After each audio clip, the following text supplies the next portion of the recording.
Okay, good morning. So dumating na po itong package natin ngayon na gamit sa site. So sakto, tamang-tama at bibiyahe pa Manila. So dadalhin po ito ng tracking. Ang kagandahan po nito, siguro parang nasa introductory phase sila. Kasi maganda po yung price niya, nasa 2,000 plus. Yun ang hindi ko nadala, yung gunting. Balik pa tayong gunting. Okay, gunting. So, pwede ko na ipalabas yung mga maleta?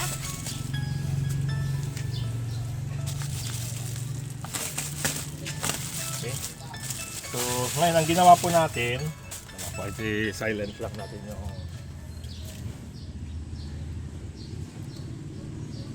Nakausla mo ko eh. Okay.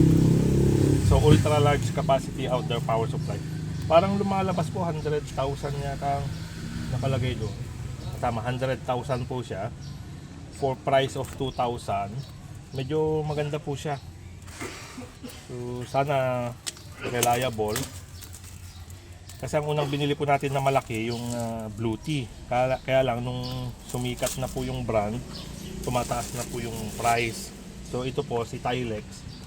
Nung binasa ko yung review ng mga unang bumili is okay naman po.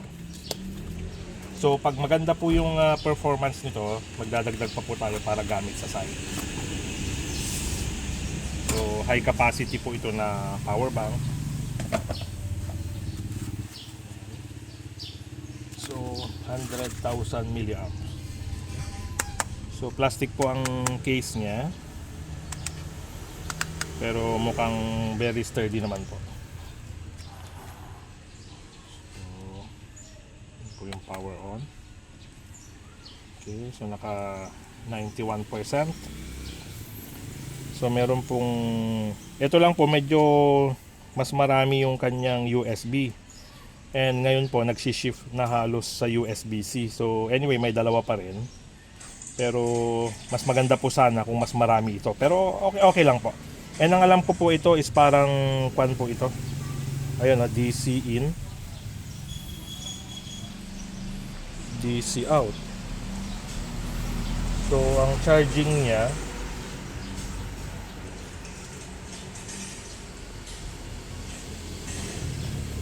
so paano siya i-charge? Yun ang isang question. Kung DC in, meaning yun po yung kanyang pag-charge. Ang output niya isang 1 DC port, 1 type C port. Yun yung output. Pero ang hinahanap po natin is yung input. 6 output ports to meet your various charging needs. Pero paano siya i-charge?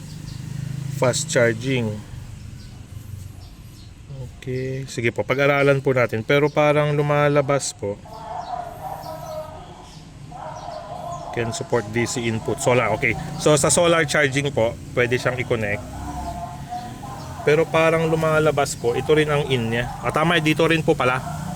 So, china-charge siya ng USB-C in. So, dalawang input po ng USB-C. Pero itong isa, pwede rin pong charging ng cellphone kasi out. In and out. Pero ito, in lang. So, pwede po tayo dito maglagay lang ng charging. Then, ito lahat out na po. Out, out, out, out. In.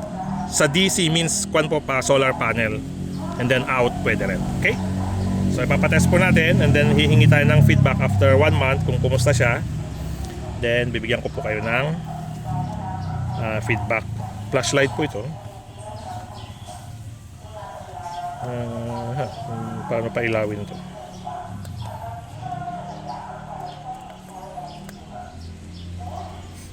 Yun. So press and hold.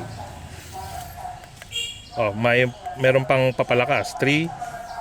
Oh, may blinker for emergency. SOS. Then low, medium, high, SOS. Then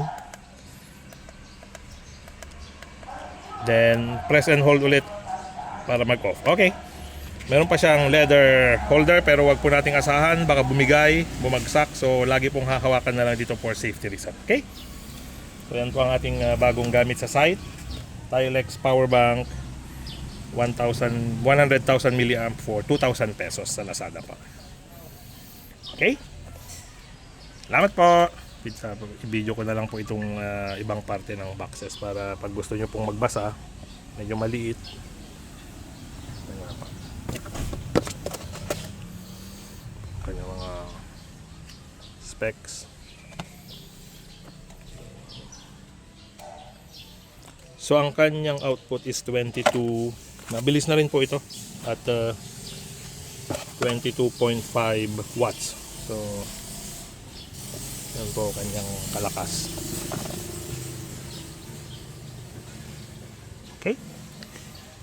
Salamat po.